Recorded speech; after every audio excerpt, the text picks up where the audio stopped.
May I request a young lady and very energetic as well, and my friend Neha Brelia, to present the shawl to Honourable Spouse of the Vice President, Salma ma'am. She is very energetic and she is doing a lot of work in the education field. May I request Shri Alok Goel, who is a part of our team on behalf of Shaheed Nanak Singh Foundation, to present a shawl to Brigadier Saranjit Singh Sahani. Kindly give hand, please. Singh to present a shawl to Shri Raminder Singh Ranger.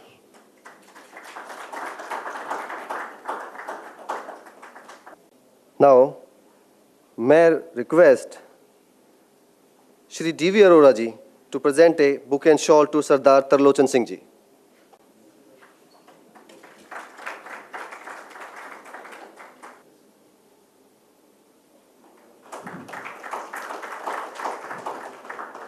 Friends, we have a guest here. We have a guest, very young guest. He is 94 years old, Mahashay Dharampal ji. We want to honor you. May I request Shri P.H. Parekh ji present a shawl and bouquet to Mahashay Dharampal ji.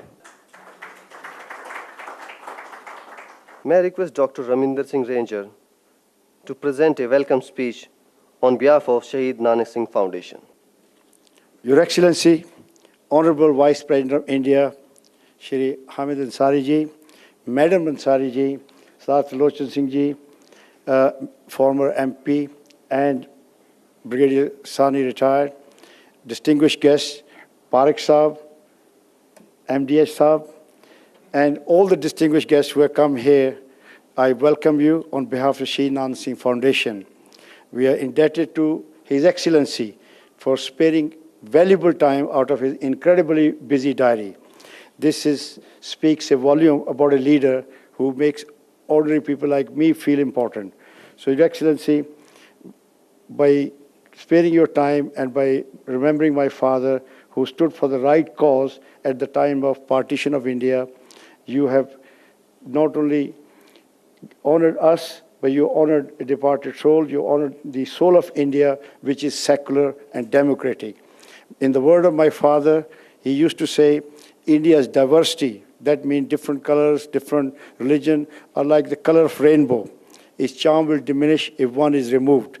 And today, his message is even more important than ever before, as we have a world full of religious intolerance. And the religious tolerance is a prerequisite for civil society. And you can well imagine, you don't need to damage India with a nuclear bomb or with a big army. All we have to do is create religious disharmony, Hindu-Muslim riot, Hindu-Sikh riot, Christian-Muslim riot, all these kind of things. So there are already foreign forces trying to divide us.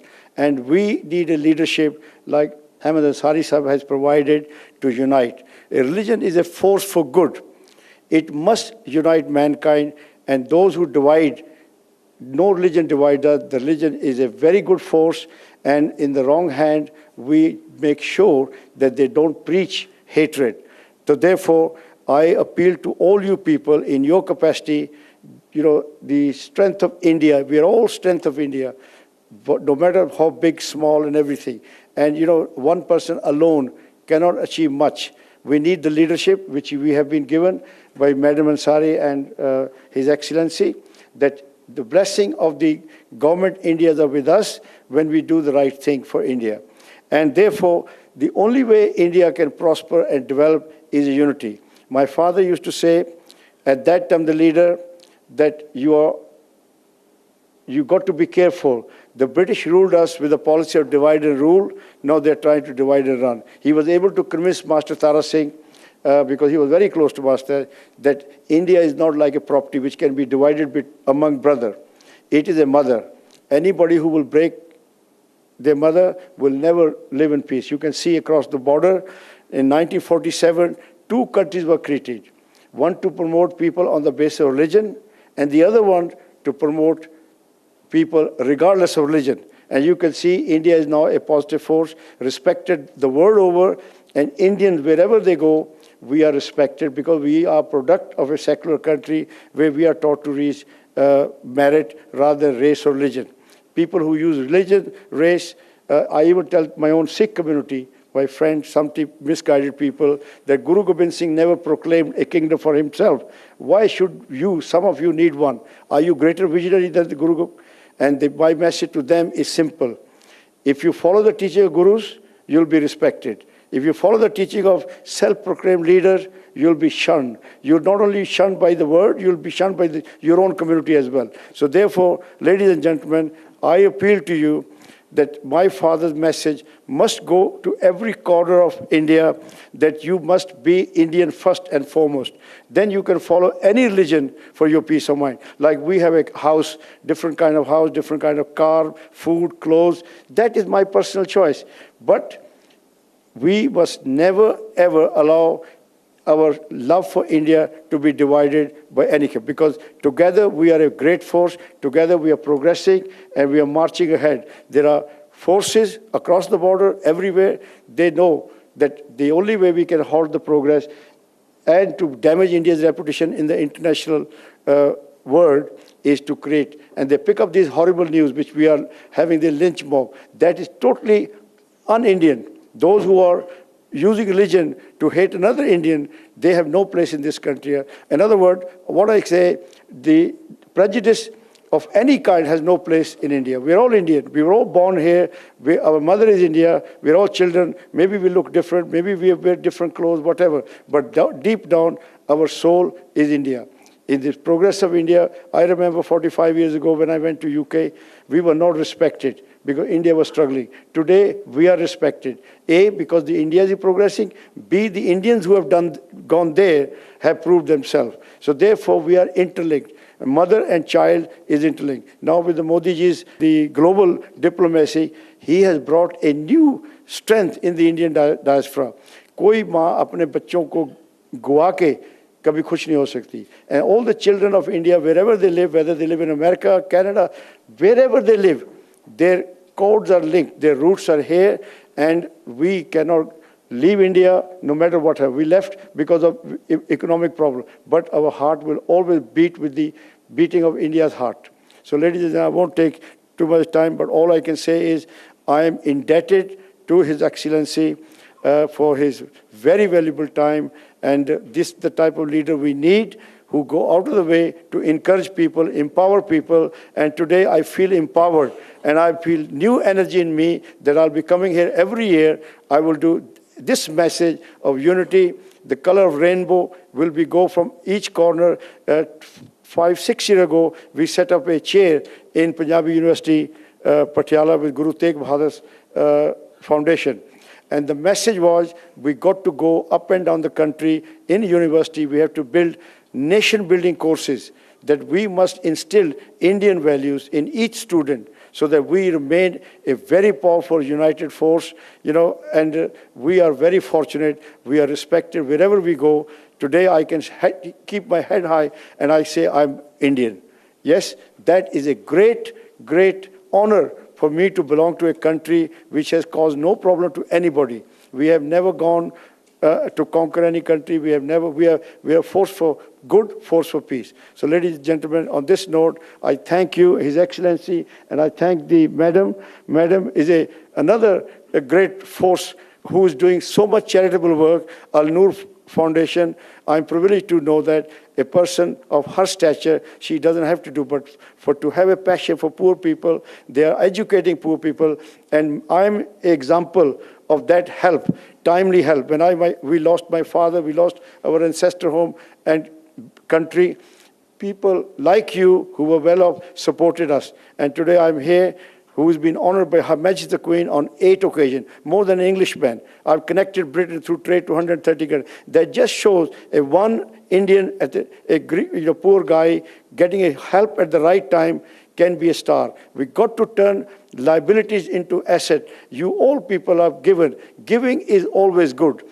People who give, they are never short of anything. But the person who receives your help, his life can be transformed. So ladies and gentlemen, I won't take much of time, but I thank you for coming and listening to me, and to His Excellency, I'm indebted. I would like to thank Niaz, who comes all the way from India with me. He's another great soul who works with me, and we do a lot of good things, because what you do for yourself will die with you. What you do for others will live on. So my message to you is, please put India, look at the picture of India. You're very fortunate to be living here. You could be in any country. Believe you me, this is a privilege to be Indian. Thank you very much. Jai Hind. Thank you, Ramiji. Now may I request Honourable Vice President of India, Dr. Hamid Ansari ji, kindly deliver the lecture for the Shaheed Nanak Singh Foundation. Dr. Ravinder Rangers, my old friend Sardar Thilojan Singh ji, Brigadier Sani, distinguished guests, ladies and gentlemen. It is an honor to be invited to deliver the Shaheed Nanak Singh Memorial Lecture. The Shaheed Nanak Singh Foundation has done yeoman service to the cause of preserving and recalling the memory of a great freedom fighter and an exceptional human being. Shaheed Nanak Singh was a prominent leader during the independence movement. He not only agitated for freedom, but also worked for maintaining communal harmony in the face of the divide and rule policy of the British. He ardently opposed the partition of India. His life holds valuable lessons for contemporary India. The legacy of Shaheed Nanak Singh is part of the legacy of the brave and inspiring men and women who fought to make our country free. Friends, the image of modern Indian nation and the values that shape and continue to inform it today were cast in the crucible of a struggle for independence from colonial rule. Much of the gains of the freedom struggle is enshrined in our Constitution and continues to enlighten the political and judicial discourse in the country. The freedom struggle was not only a struggle for independence. It was an exercise in building a nation. It was not just a movement to replace a colonial regime and deliver political power to Indians, but was aimed at using that power to secure social and economic justice and dignity for every Indian. Our freedom fighters, as they struggled for independence, fought not only to break the shackles of foreign rule, but also to remove the social ills and regressive practices then prevalent in our society, and some of those continue to this day. India was blessed that a set of people of incredible talent and wisdom graced the period marking our struggle. They possessed moral integrity of the highest order. The tallest among them was Mahatma Gandhi, whose singular efforts transformed the struggle from a campaign by the elite into a true mass movement. Mahatma Ji, in employing satyagraha, the non-violent insistence for truth and justice, gave a political tool to the masses seeking to oppose a tyrannical rule. Satyagraha, as a form of struggle, was based on the active participation of the people and on the sympathy and support of the non-participating millions. Unlike a violent revolution, which could be waged by a minority of committed cadres and fighters, a non-violent revolution needed the political mobilization of millions and the passive support of the vast majority.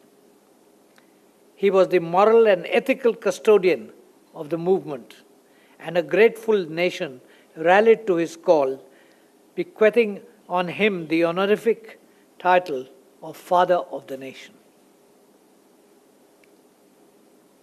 The freedom fighters were driven by a passionate intensity that went beyond the ordinary. The love of the nation, the concern for their fellow citizens, and the desire for a better future drove them on. They embodied the highest values of our nationhood: valor and bravery, spirit of sacrifice, the desire to uproot injustice of all kinds, and to build a nation where the mind was to be without fear and the head held high. These stalwarts guided and shaped our political consciousness.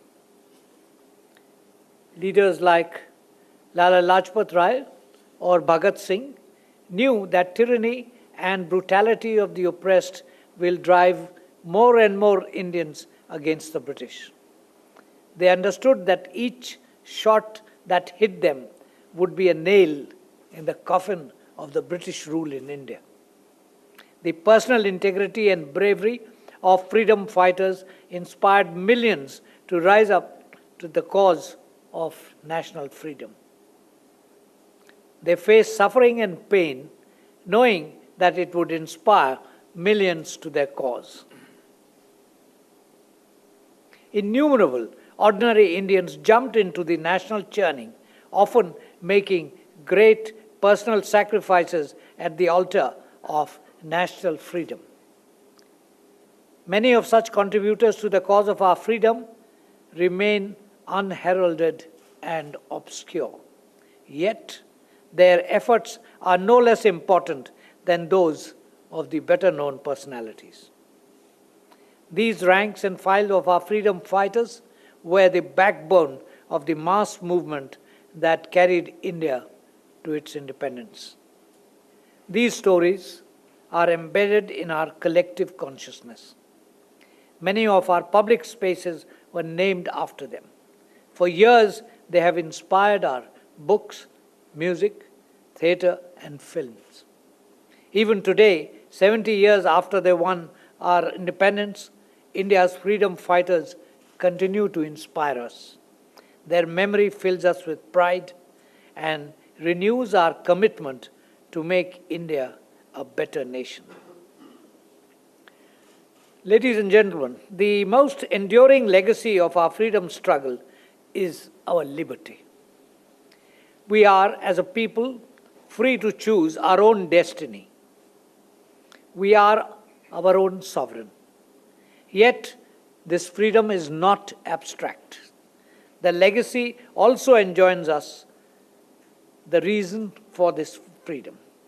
Our national movement was committed to create an egalitarian society and was opposed to all forms of inequality, discrimination, and oppression based on gender and caste. It allied itself with and often subsumed movements and organizations for the social liberation of women and the lower castes. The national movement brought millions of women out of their homes into the political arena. As part of its struggle against caste and inequality and oppression, abolition of untouchability became one of its major political priorities. If free India could start and persist with a democratic polity, it was because the freedom struggle had already firmly established the civil libertarian and democratic traditions amongst our people. It was this tradition which is reflected in our Constitution. One of the lasting legacies of our freedom struggle was the creation of an Indian identity. The people who fought for India's freedom came from all over our country. They began discovering their unity in the process of their struggle against colonial rule. They not only acknowledged but also appreciated India's rich cultural, linguistic, religious, ethnic, and regional diversity. The diversity and multiple identities were not seen as obstacles to be overcome, but as positive features that were sources of strength to Indian culture, civilization, and the nation, and were integral to the emerging nationhood. From its early days, the national movement was committed to secularism. Secularism was defined in a comprehensive manner, which meant the separation of religion from politics and the state, the treatment of religion as a private matter for the individual, state neutrality towards or equal respect for all religions, absence of discrimination between the followers of different religions, and active opposition to communalism. Mahatma Gandhi expressed it succinctly, and I quote him, "Religion is a personal matter which should have no place in politics." End of quote. Our prominent leaders saw communalism as a form of fascism and spoke passionately and with deep understanding on communalism. Yet, the dark forces of communalism were powerful and led to the partition of India in 1947. That traumatic event resulted in a wave of communal carnage. Despite it, the strong secular commitment of the national movement enabled independent India to make secularism a basic pillar of its constitution as also of its state and society. Ladies and gentlemen, legacies do endure, but no legacy, however strong, can last forever. It tends to erode and become irrelevant unless reinforced and developed at times transcending in a creative manner to suit changing circumstances. It is for this reason alone that the youth should have a sense of history and know that the environment that encourages their aspirations was built on the sacrifice and toil of others before them, and Shaheed Nanak Singh was one excellent example. I thank you for inviting me today. Jai Hind. In the course of vote of thanks, I would like to first say thanks to Salma ma'am. She agreed to come here and present among us. I am very thankful to the Honourable Member of Parliament, V. Reddy sir. Thank you very much you are here.